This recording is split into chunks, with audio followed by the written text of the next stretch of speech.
একটা গল্প বলছি, শোন। সোহেল বলে একটা ছেলে ছিল। সে বৈশাখী একে খুব ভালোবাসত। প্রতি দোলের দিন সোহেল সবার আগে বৈশাখীর গালে রং মাখিয়ে বলতো, এই রং যেন কোনোদিন মুছে না যায়।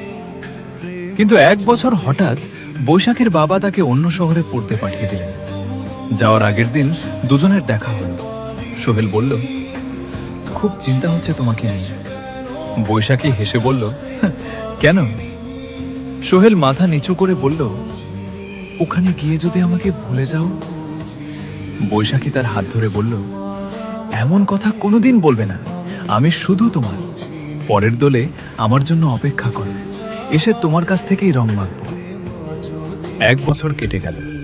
এই সময় সোহেল অসংখ্যবার ফোন করেছিল, কিন্তু বৈশাখীর নম্বরে আর কখনো কল লাগেনি। অবশেষে দোলের দিন এলো। সোহেল ছুটে গেল স্টেশনে। বৈশাখী ফিরল ঠিকই, কিন্তু অন্য এক ছেলের হাত ধরে। তার সিঁথিতে ছিল সিঁদুর। সোহেলের দিকে একবারও তাকালো না।